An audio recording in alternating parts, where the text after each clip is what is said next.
This is your third lesson of P.S.H.E. Today we're looking at managing risk, influences and pressure. Your LC is, can I understand the reasons why people use drugs? What is our starting point? Imagine some young people are having a conversation about why people use drugs, smoke or drink alcohol. What might they be saying? What could someone do or say if they didn't want to use drugs, smoke or drink alcohol? Write your ideas down on the sheet which is in your pack and think about your prior learning on this.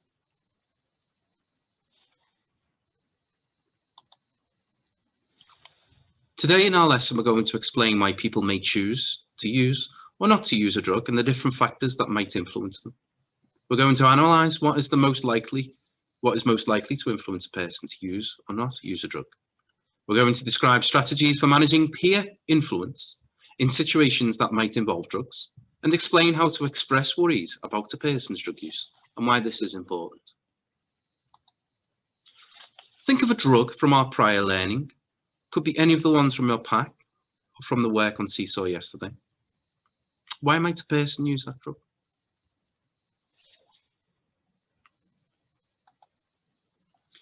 Well, there are lots of different influences.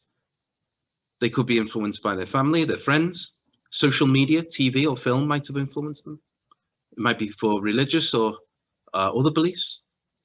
Health advice, for example, from a doctor. The situation they're in. Feelings or emotions related to mental health, physical health, or for money. These are the influences that affect the decision as to whether a person takes a drug or not.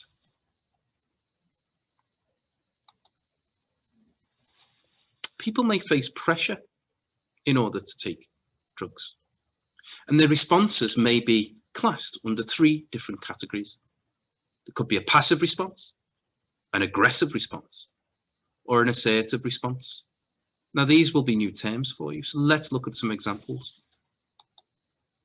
A passive response means that you accept or allow what happens or what others do without actively responding.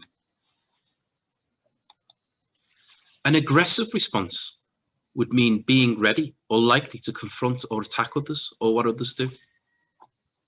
Lastly, an assertive response, standing up for oneself or someone else, calmly, positively, or getting a point across without causing upset.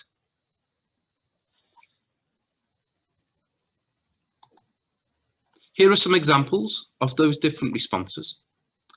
Passive responses could include feeling they don't want to, but joining anyway. Trying the drug and then feeling worried. Examples of aggressive responses could be to get cross and shout at the other person or people involved. To criticise or insult the other person and people involved. To dare the other person or people to do it first. Examples of assertive responses. Just say, no thanks. Give a reason for not wanting to use the drug. Suggest doing something else instead. Walk away. Leave the situation. Talk to a trusted adult. Talk to or text a helpline. Now, those situations can face anybody for many different reasons. And people may feel pressure to act in a certain way, to respond in a certain way. But people always have the choice to be assertive and to say no. I want you to read each of the different pressure scenarios in your pack. Examples of what they look like are on your next slide. Think about who or what the character is being influenced by and whether they are feeling pressure, including peer pressure.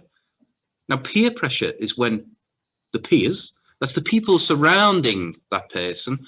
In the case of young people, it will be their friends from school, it could be the friends they hang out with or online, for example. When they pressure those people into doing it, they can feel like they need to do something, whatever it is, whether it's a drug or not. And that could be a huge influence on people.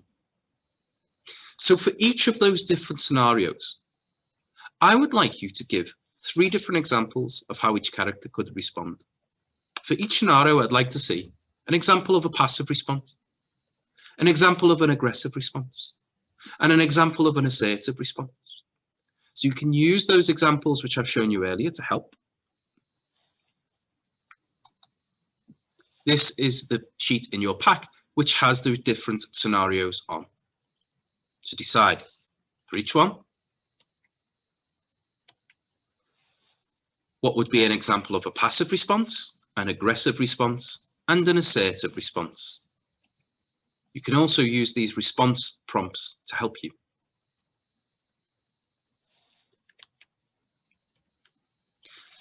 And lastly, think about those characters from the pressure scenarios.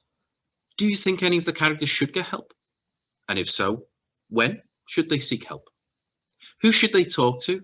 And what should they say? Why is this important in this situation? Try and answer some of those questions. For one of those characters at least, what should they do? And of course, as in our last lesson, if you have any worries or concerns about anything like this, you could always talk to a trusted adult in school or out of school. You can always contact Childline. Their number is 0800 1111.